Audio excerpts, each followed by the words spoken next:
আসসালামু আলাইকুম প্রিয় শিক্ষার্থীরা, শহীদ নজমুল হক বালিকা উচ্চ বিদ্যালয়ের পক্ষ হতে তোমাদেরকে সকলকে জানাই আন্তরিক শুভেচ্ছা। তোমরা ইতিমধ্যে জেনে গেছো যে সরকার 30 দিনের একটা সংক্ষিপ্ত সিলেবাস দিয়েছে এবং সেই সিলেবাসের আলোকে তোমাদের অ্যাসাইনমেন্ট নেওয়া হবে। আমরা এতদিন যা পড়িয়েছি অনলাইন ক্লাস এবং আমাদের যে মার্চ পর্যন্ত যে ক্লাস হয়েছিল স্কুলে, সেই ক্লাসে যতটুকু পড়িয়েছি তার উপর ভিত্তি করে এবং আর যতটুকু পড়া দরকার তার উপর একটা সংক্ষিপ্ত সিলেবাস সরকার তৈরি করেছে। এখন আমি তোমাদের যে সিলেবাসটা, সেই সিলেবাসটা আমার হাতে আছে। আমি জ্যামিতির ধারাবাহিকভাবে ক্লাস নিচ্ছিলাম তোমরা জানো। এই জ্যামিতির ক্লাসগুলো যে জিনিসগুলো এখনও আমাদের বাকি আছে, সিলেবাসে যে জিনিসগুলো দেওয়া আছে কিন্তু আমাদের এখনও পড়া হয়নি, আমরা সেই জিনিসগুলো ইনশাল্লাহ এই কয়েকদিনের মধ্যেই সেটা শেষ করব।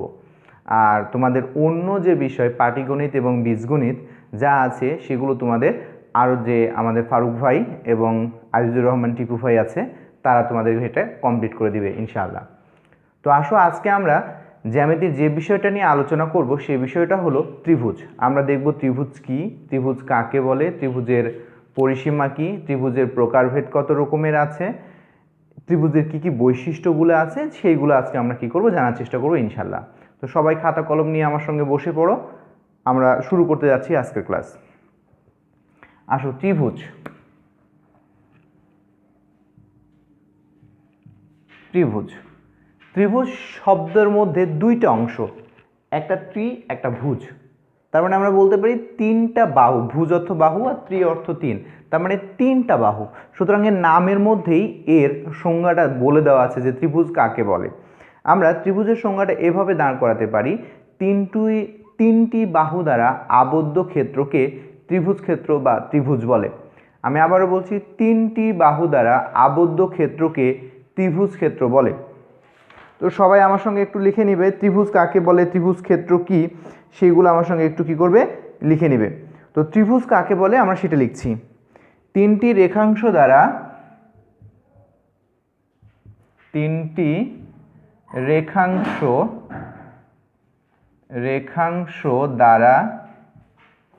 আবদ্ধ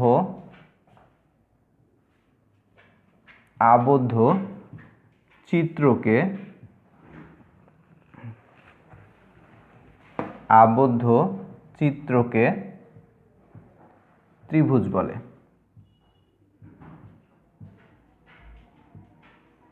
তিনটি রেখাংশ দ্বারা আবদ্ধ চিত্রকে ত্রিভুজ বলে।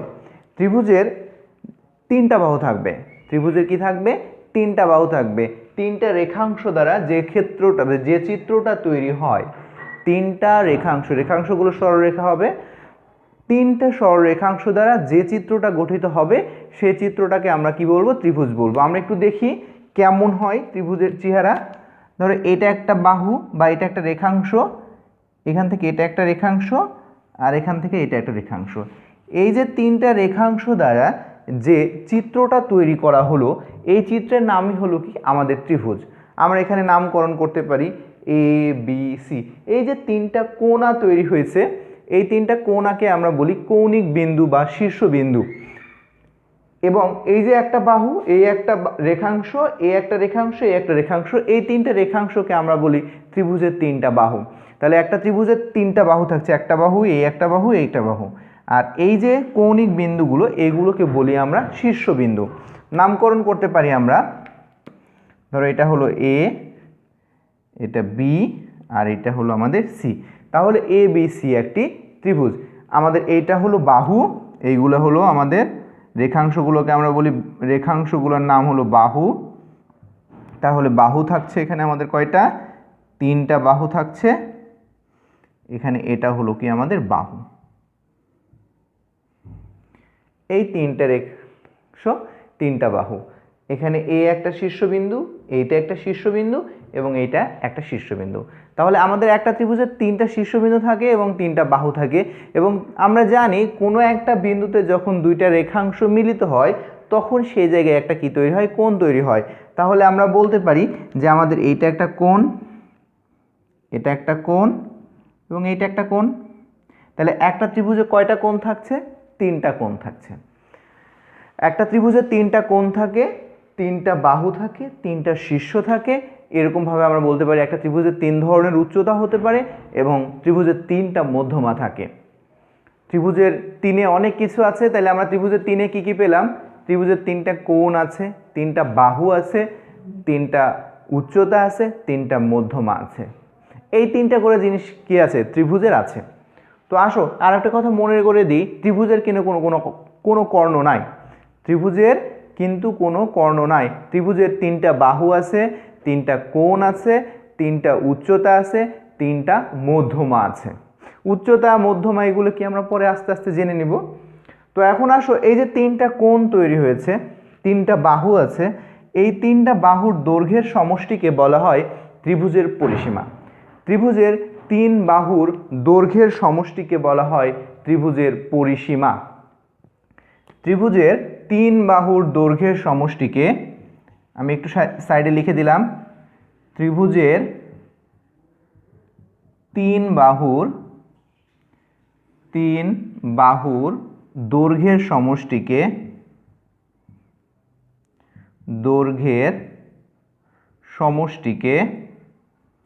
ত্রিভুজের তিন বাহুর দৈর্ঘ্যের সমষ্টিকে তার পরিসীমা বলে।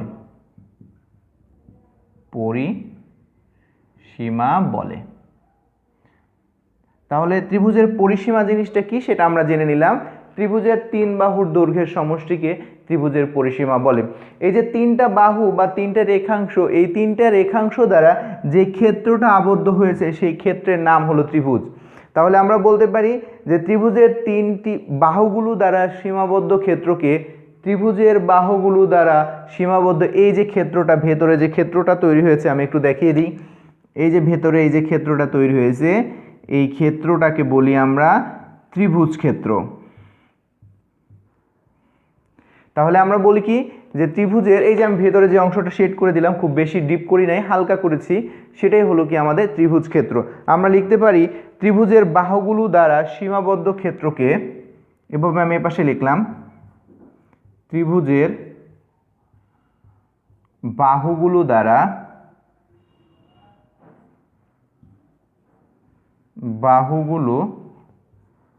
দ্বারা সীমাবদ্ধ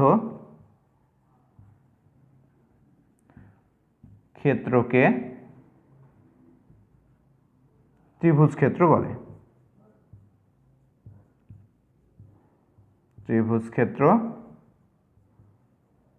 বলে। তাহলে ত্রিভুজের কি কি জিনিস তিনটা করে আছে সেই জিনিসটা কিন্তু আমরা কি করে ফেলেছি, জেনে ফেলেছি। আমরা বলি ত্রিভুজের কি কি তিনটা আছে। তিনটা করে যে জিনিসগুলো আছে সেই জিনিসগুলো, একটা হলো কি আছে, তিনটি বাহু থাকে, তিনটি বাহু, তারপরে কি তিনটি কোণ, তারপরে কি তিনটি উচ্চতা, এবং কি থাকে তিনটি মধ্যমা। এই যে তিনটা করে ত্রিভুজে, কেউ যদি আমাদের প্রশ্ন করে যে ত্রিভুজের কি শুধু তিনটা করে কোণই আছে বা তিনটা কি আর কি কি তিনটা বৈশিষ্ট্য আছে, সেই জিনিসগুলো কি, তিনটা কোণ আছে, তিনটা বাহু আছে, তিনটা উচ্চতা আছে, তিনটা মধ্যমা আছে, এভাবে আমরা বলে দেব। এখন দেখো তিনটা কোণ আমরা এঁকেছি, আমরা যদি এখানে আমাদের চাঁদার সাহায্যে তিনটা কোণের পরিমাপ করে ফেলি তাহলে দেখব পৃথিবীতে যত রকমের ত্রিভুজ তৈরি হোক না কেন সবগুলো ত্রিভুজের তিন কোণের সমষ্টি হয় 180 ডিগ্রি। তাহলে এটা একটা ভালো একটা জিনিস যে অবশ্যই প্রত্যেকটা ত্রিভুজ যদি আমরা মেপে দেখি তাহলে তৈরি হবে এটাই। তার মানে ত্রিভুজ গঠিত হলে অবশ্যই তিন কোণের সমষ্টি 180 ডিগ্রি হতেই হবে, তার বেশি বা তার কম হলে ত্রিভুজ গঠিত হবে না। তাহলে আমরা এই জিনিসটা একটু নোট করে ফেলি যে ত্রিভুজের তিন কোণের সমষ্টি 180 ডিগ্রি। এটা একটা ভালো একটা নোট করতে হবে আমাদের। ত্রিভুজের তিন কোণের সমষ্টি, তিন কোণের সমষ্টি 180 ডিগ্রি বা 2 সমকোণ। 180 ডিগ্রি বা 2 সমকোণ। এটা আমরা প্রমাণও করতে পারি। ইচ্ছা করলে আমরা জ্যামিতি দিয়ে চাঁদা দিয়ে নিজেরা মেপে নিতে পারি, অথবা এটাকে উপপাদ্যের আকারে প্রমাণও করা যায়। এই উপপাদ্যের প্রমাণটা আমরা সপ্তম শ্রেণীতে শিখবো। আমরা সপ্তম শ্রেণীতে যারা আছে তাদেরকে আমরা এই প্রমাণটা করিয়েছি, তারা জানে। এবং আরও একটা বৈশিষ্ট্য এখানে লিখে দিব, সেটাও খুব গুরুত্বপূর্ণ এবং সেটাও আমরা সপ্তম শ্রেণীতে শিখবো। তবে এখানে একটু কথা বলে নিই, কারণ ত্রিভুজ গঠনের জন্য এটা অন্যতম একটা শর্ত। তাহলে ত্রিভুজ গঠনের জন্য অন্যতম একটা শর্ত হলো 3 কোণের সমষ্টি অবশ্যই 180 ডিগ্রি হবে, এর কম বেশি হবে না, কমও হবে না বেশিও হবে না। আর একটা বৈশিষ্ট্য হলো ত্রিভুজের যে কোনো দুই বাহুর দৈর্ঘ্য, ধরো এটা 5 সেন্টিমিটার, এটা 7 সেন্টিমিটার যদি হয়, তাহলে আর একটার দৈর্ঘ্য কত হবে সেটা কিন্তু আমরা কোনো না কোনোভাবে যাচাই করে নিতে পারি। ঠিক আছে, আমরা যেটা বলছি যে ত্রিভুজের দুই বাহুর যে কোনো দুই বাহুর দৈর্ঘ্যের সমষ্টি অবশ্যই তৃতীয় বাহু থেকে বড় হবে। আমি আবারও বলছি, ত্রিভুজের যে কোনো দুই বাহুর দৈর্ঘ্যের সমষ্টি তার তৃতীয় বাহু অপেক্ষা বৃহত্তর হবে। যদি না হয় তাহলে সেখানে ত্রিভুজ গঠন করাই সম্ভব না। তাহলে সেখানে কি হবে না, ত্রিভুজ গঠন করাই সম্ভব হবে না। তাহলে আমরা সেই শর্তটাও একটু লিখে ফেলি, যেহেতু এটা ত্রিভুজ গঠনের অন্যতম একটা শর্ত, সেটাও আমরা লিখে ফেলছি যে ত্রিভুজের এভাবে লিখি আমরা, ত্রিভুজের যে কোনো দুই বাহুর সমষ্টি, সংক্ষিপ্ত আকারে লিখি, যে কোনো দুই বাহুর দৈর্ঘ্যের সমষ্টি তৃতীয় বাহুর দৈর্ঘ্য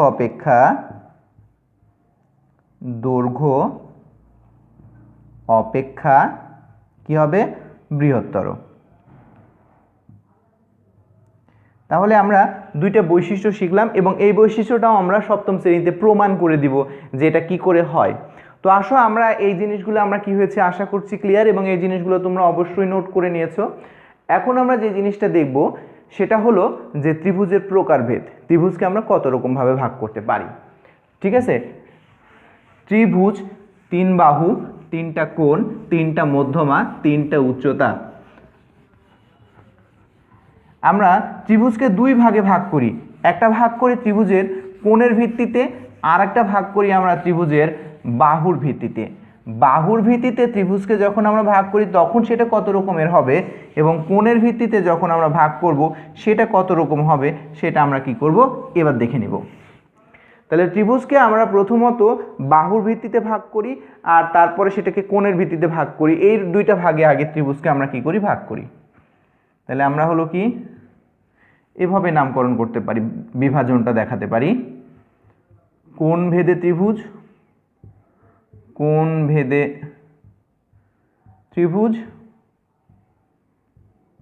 আর বাহু ভেদে ত্রিভুজ,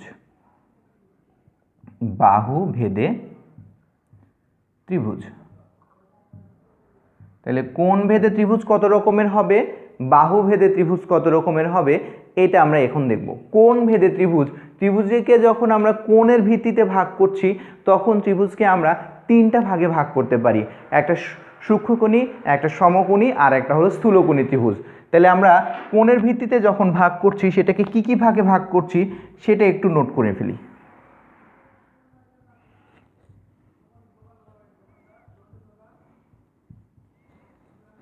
আমরা প্রথমে ভাগ করছি, একটা নাম দিলাম, সেটা হলো সূক্ষ্মকোণী ত্রিভুজ।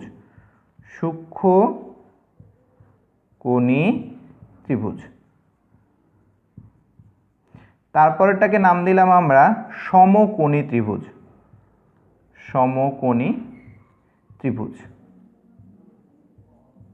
তারপরেরটাকে আমরা নাম দিয়েছি স্থূলকোণী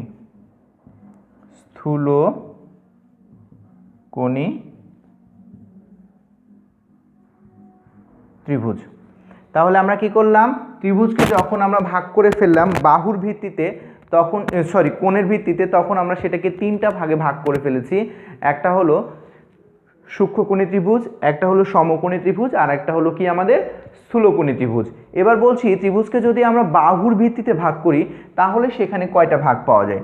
আমরা এখানে দেখাচ্ছি বাহুর ভিত্তিতে যখন তাকে ভাগ করেছি তখন আমরা এখানে কয় রকমের ত্রিভুজ পাচ্ছি। ঠিক আছে, বাহুর ভিত্তিতেও ভাগ করলে আমরা 3 রকমের ত্রিভুজ দেখতে পাই। একটা হলো সমবাহু ত্রিভুজ, সমবাহু ত্রিভুজ, আর একটা হলো সমদ্বিবাহু, সমদ্বিবাহু ত্রিভুজ,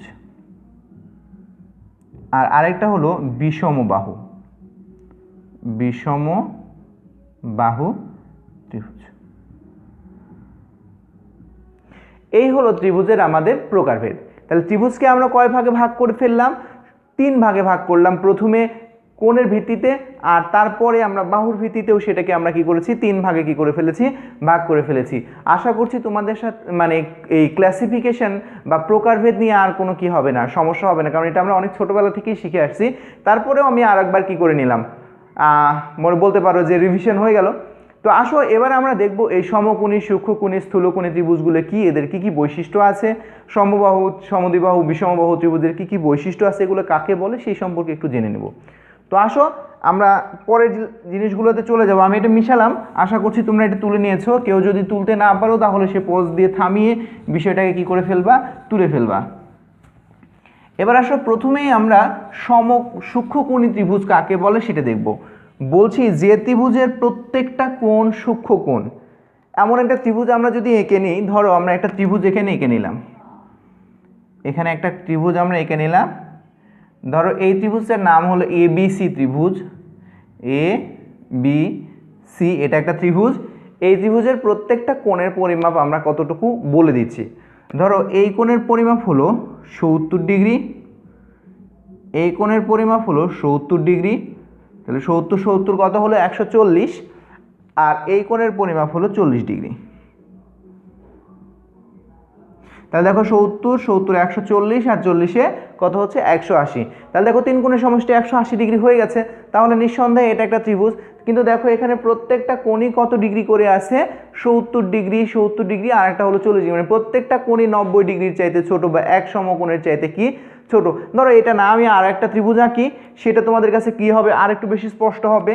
ধরো সেটা হলো এরকম একটা ত্রিভুজ নিলাম আমি, ধরো আমি এটা একটা ত্রিভুজ নিলাম, বললাম কি এখানে একটা কোণ, এখানে একটা কোণ, এখানে একটা কোণ, ধরো এই ত্রিভুজটার নাম DEF। ধরো এই কোণের মান হলো 50 ডিগ্রি, এই কোণের মান হলো 60 ডিগ্রি, তাহলে কত হলো 50 আর 60-এ তোমার কত হয় 110, আর ধরো এই কোণের মান হলো 70 ডিগ্রি, তাহলে কি হয়ে গেল, তিনটা মিলে 180 ডিগ্রি হয়ে গেল। এখানেও দেখো প্রত্যেকটা কোণই কি হয়েছে, এক সমকোণ বা 90 ডিগ্রি চাইতে ছোট হয়েছে। তাহলে আমরা বলতে পারি যে ত্রিভুজের প্রত্যেকটা কোণ এক সমকোণ অপেক্ষা ছোট তাকে বলা হয় সূক্ষ্মকোণী ত্রিভুজ। আমি একটু সাইডে নোট দিয়ে রেখে রাখবো, আমি লিখে রাখছি যে ত্রিভুজের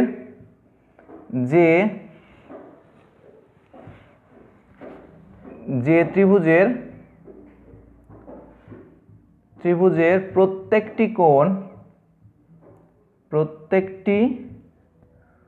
কোণ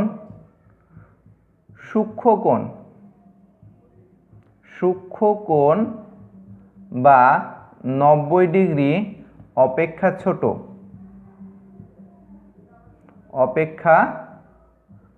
ছোট তাকে সূক্ষ্মকোণী ত্রিভুজ বলে।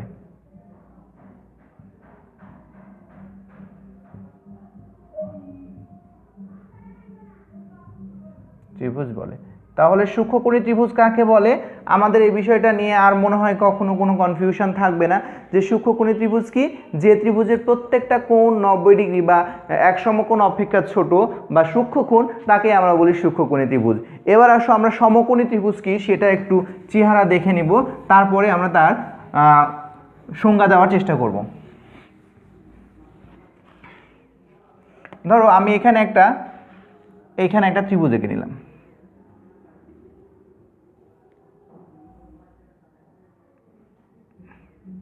এখানে ধরো আমরা এটা একটা ত্রিভুজ এঁকে নিয়েছি। এই ত্রিভুজের 3টা কোণ আছে, নামকরণ করছি আমরা। এখানে ধরো এটা A, এটা হলো আমাদের B, এটা হলো C। এই B কোণ এটা হলো সমকোণ 90 ডিগ্রি, এটা হলো আমাদের 90 ডিগ্রি। ধরো এই কোণটা 60 ডিগ্রি, এই কোণটা হলো 30 ডিগ্রি। তাহলে দেখো 90, 60 আর 90 তিনটি কত হয়ে গেল, 180 হয়ে গেল। তাহলে এইখানে একটা কোণ সমকোণ আর বাকি দুইটা কোণ কি হচ্ছে, সূক্ষ্ম কোণ হচ্ছে। তাহলে এটা একটা ত্রিভুজ, এই ত্রিভুজটাকে আমরা বলছি সমকোণী ত্রিভুজ। যে ত্রিভুজের একটি কোণ সমকোণ এবং বাকি দুইটি কোণ সূক্ষ্ম কোণ তাকে সমকোণী ত্রিভুজ বলা হয়। যে ত্রিভুজের একটি কোণ সমকোণ এবং বাকি দুইটি কোণ সূক্ষ্ম কোণ তাকে সমকোণী ত্রিভুজ বলা হয়। আমি একটু লিখে রাখলাম, তোমরা আমার সঙ্গে লিখে রাখবা।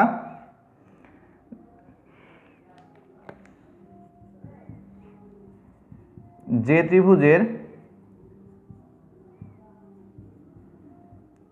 ত্রিভুজের একটি কোণ এক সমকোণ এবং বাকি কোণ দুটি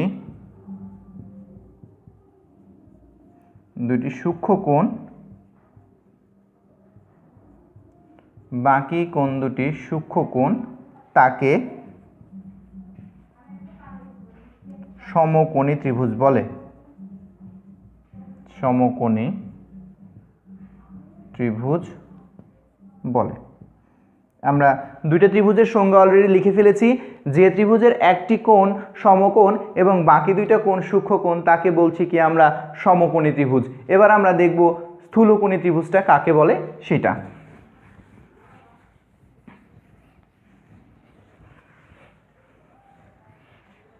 আসো আমরা একটা ত্রিভুজ এঁকে নিই।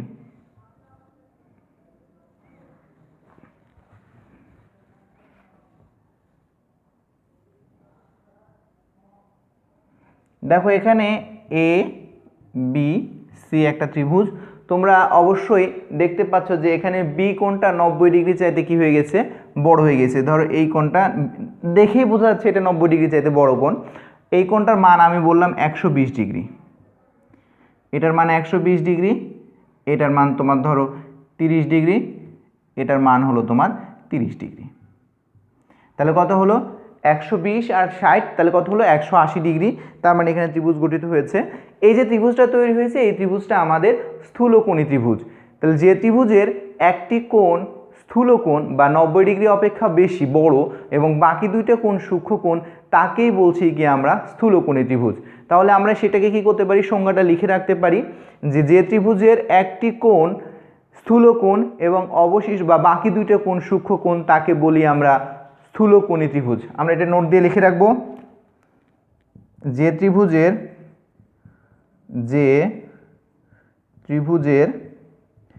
একটি কোণ স্থূলকোণ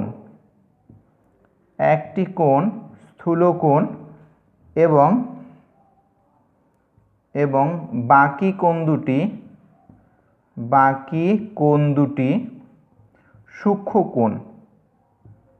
বাকি কোণ দুটি সূক্ষ্ম কোণ, তাকে স্থূলকোণী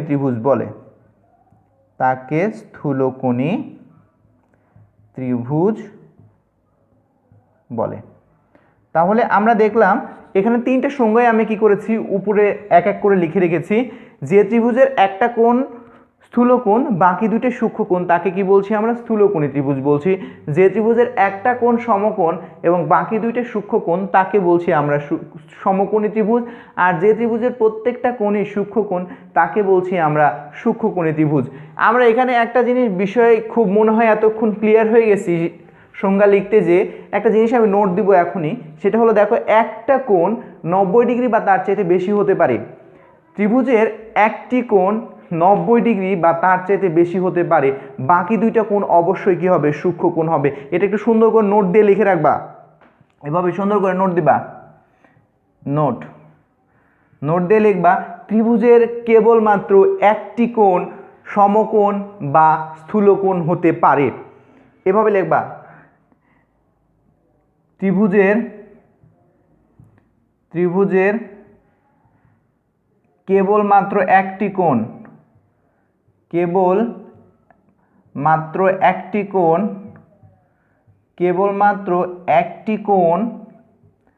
সমকোণ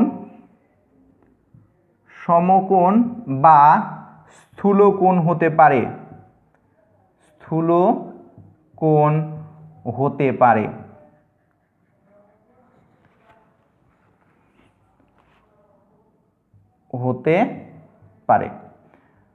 তার মানে একাধিক কোণ কখনোই স্থূল কোণ বা সমকোণ হতে পারে না। বিষয়টা আশা করছি তোমাদের কাছে ক্লিয়ার।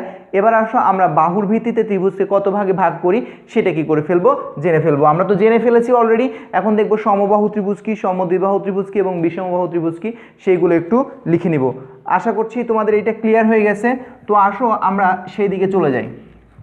আমি এগুলো মিশালাম, যাদের লেখা হয়নি আমার সাথে তারা কি করবে, একটু পজ দিয়ে এটা কি করবা, লিখে নিবা, খাতায় সুন্দর করে নোট দিয়ে নিবা। আর এবার আসো আমরা দেখব সমবাহু ত্রিভুজ।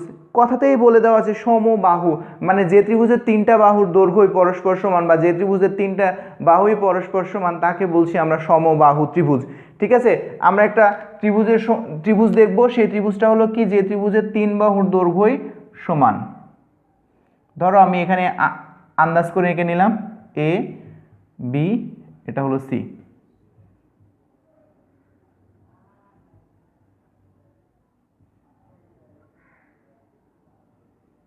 সমবাহু ত্রিভুজ, যে ত্রিভুজের তিনটা বাহুর দৈর্ঘ্যই পরস্পর সমান। এখানে তিনটা বাহুর দৈর্ঘ্যই কি থাকবে, পরস্পর সমান থাকবে।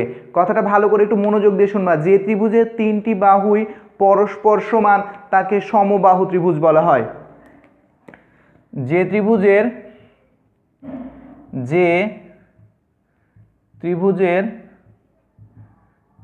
তিনটি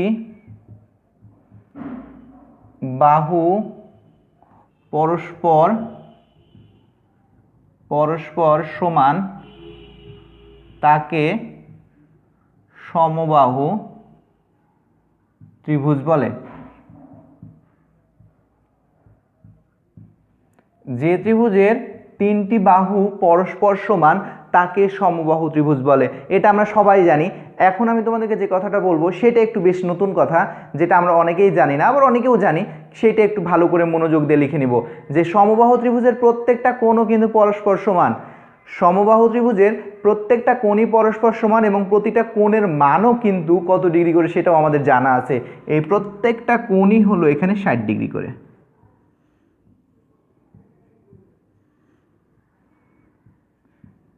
এটা একটু ভালো করে আমরা নোট দিয়ে লিখব, সমবাহু ত্রিভুজের প্রত্যেকটা কোণের মান সমান এবং প্রত্যেকটা কোণের পরিমাপ হলো 60 ডিগ্রি করে। এটা একটু ভালো করে লিখে রাখবো। সমবাহু ত্রিভুজের প্রতিটি কোণের মান 60 ডিগ্রি। এটা একটু আমরা লিখে রাখলাম।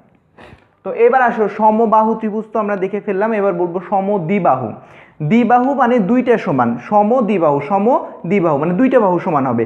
যে ত্রিভুজের দুইটা বাহু দৈর্ঘ্য পরস্পর সমান সেই ত্রিভুজকে আমরা বলি সমদ্বিবাহু ত্রিভুজ। যে ত্রিভুজের দুইটা বাহুর দৈর্ঘ্য পরস্পর সমান সেই ত্রিভুজকে বলি আমরা সমদ্বিবাহু ত্রিভুজ। সমদ্বিবাহু ত্রিভুজ, এবার আমরা সেটার সংজ্ঞাটা লিখে ফেলি। যে ত্রিভুজের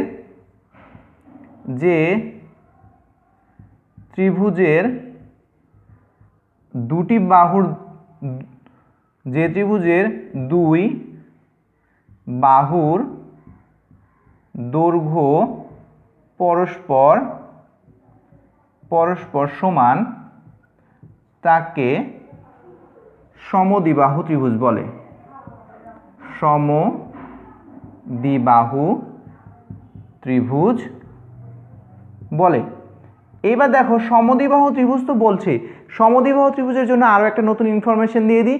সমদ্বিবাহু ত্রিভুজের দুইটা কোণও কি থাকে, পরস্পর সমান থাকে। সমদ্বিবাহু ত্রিভুজের ভূমি সংলগ্ন যে দুইটা কোণ আছে সেই দুইটা কোণও পরস্পর সমান থাকে। একটু আমি ছবি এঁকে নিই তাহলে ক্লিয়ার হবে। ধরো এইটা একটা ত্রিভুজ, ঠিক আছে, এই লাল রেখা দিয়ে যে দুইটা বাহু এঁকেছি ওই দুইটা বাহু পরস্পর কি সমান, এটা আর এটা হলো কি পরস্পর সমান। ধরো এটার নাম হলো EFG একটা ত্রিভুজ। এই যে এই কোণটা আর এই কোণটা এরা দুইটা পরস্পর কি থাকে, সমান থাকে। এটা হলো সমদ্বিবাহু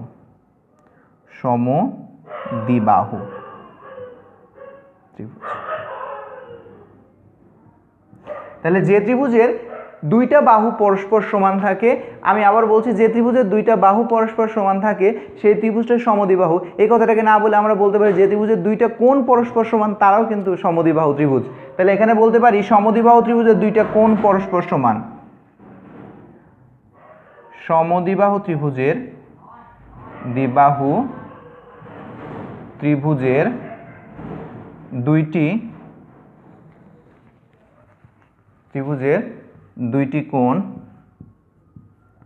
দুইটি কোণ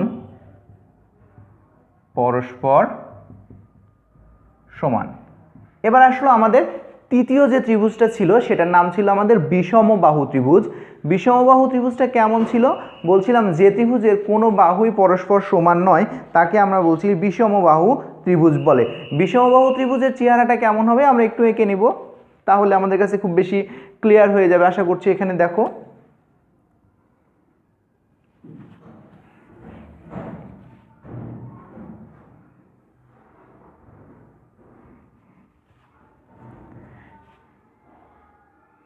দেখো আমি যে ত্রিভুজটা এঁকেছি ত্রিভুজটা দেখে বোঝাই যাচ্ছে এখানে কোনো বাহুই কেউ কারোর সাথে কি সমান না। ধরো এটার নাম দিলাম আমরা এম, এটার নাম দিলাম আমরা এন, আর এটার নাম দিলাম আমরা পি। এই যে ত্রিভুজটা হয়েছে এটা হলো বিষমবাহু ত্রিভুজ। বিষমবাহু ত্রিভুজ। তাহলে কি বলবো আমরা বিষমবাহু ত্রিভুজের? যে ত্রিভুজের তিনটি বাহুই অসমান, যে ত্রিভুজের তিনটি বাহুই অসমান, যে ত্রিভুজের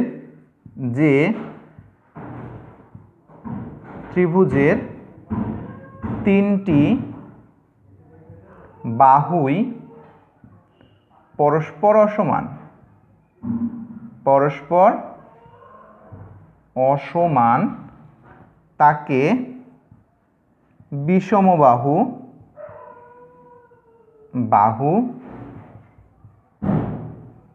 ত্রিভুজ বলে। এখানেও ঠিক একই কথা বলতে পারি, বিষমবাহু ত্রিভুজের একটা কোণও কিন্তু কি না কেউ কারো সমান না। তাহলে আমরা বলতে পারি বিষমবাহু ত্রিভুজের কোণগুলো পরস্পর অসমান। এটাও কিন্তু আমরা বলতে পারি বিষমবাহু ত্রিভুজের কোণগুলো পরস্পর অসমান। বিষমবাহু ত্রিভুজের কোণগুলো পরস্পর অসমান। তাহলে শুধুমাত্র এই সমবাহু, সমদ্বিবাহু, বিষমবাহু ত্রিভুজ এগুলো বাহুর দৈর্ঘ্য বলা থাকলেই যে আমরা কি করতে পারবো, ত্রিভুজগুলোকে চিনতে পারবো এমনটি না। বাহুর দৈর্ঘ্য দেওয়া না থাকলেও শুধুমাত্র যদি কোণের পরিমাপ দেওয়া থাকে তাহলেও আমরা বলতে পারবো ত্রিভুজগুলো কেমন। ঠিক আছে, ধরো এখানে একটা ত্রিভুজের দুইটা কোণ বলে দেওয়া হলো। ধরো এটার মান হলো 50 ডিগ্রি, এটার মান 50 ডিগ্রি, আর এটার মান হলো তোমার 80 ডিগ্রি। তাহলে কি হলো, ত্রিভুজের তিন কোণের সমষ্টি 180 ডিগ্রি হয়ে গেল। তাহলে দেখো এই ত্রিভুজের দুইটা বাহু কোণ সমান, সুতরাং এই ত্রিভুজটা কি হবে, অবশ্যই সমদ্বিবাহু ত্রিভুজ হবে। ঠিক আছে, এইখানে ধরো একটা কোণ এটা 110 ডিগ্রি, এটার মান ধরো তোমার কত দিব 110, আর এটা ধরো 50 ডিগ্রি দিলাম, তাহলে কত হলো 160 ডিগ্রি হয়ে গেছে অলরেডি।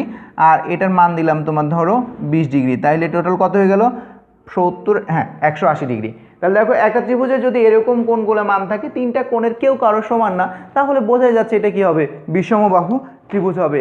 এই হলো আমাদের ত্রিভুজ সংক্রান্ত আলোচনা। যদি এই আলোচনায় কারো কোথাও কোনো রকমের প্রবলেম থেকে থাকে তাহলে অবশ্যই আমাকে কমেন্ট করে জানাবা, আমি তার উত্তর দেওয়ার চেষ্টা করব ইনশাল্লাহ। ঠিক আছে, তো আজকের মতো ত্রিভুজের আলোচনা শেষ।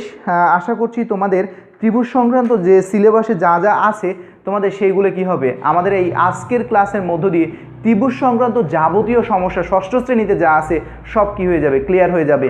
পরবর্তী ক্লাসে আমি ইনশাল্লাহ চতুর্ভুজ নিয়ে তোমাদের সামনে আসব, অগ্রিম কথা দিয়ে রাখলাম। যদি ক্লাসটা ভালো লাগে, যদি ক্লাসটা তোমাদের উপযোগী হয় তাহলে অবশ্যই ক্লাসটা অনেক বেশি শেয়ার করবা, যাতে তোমাদের বন্ধুরাও দেখে উপকৃত হতে পারে। তো আজকের মতো আল্লাহ হাফেজ, সবাই ভালো থাকবা। আসসালামু আলাইকুম।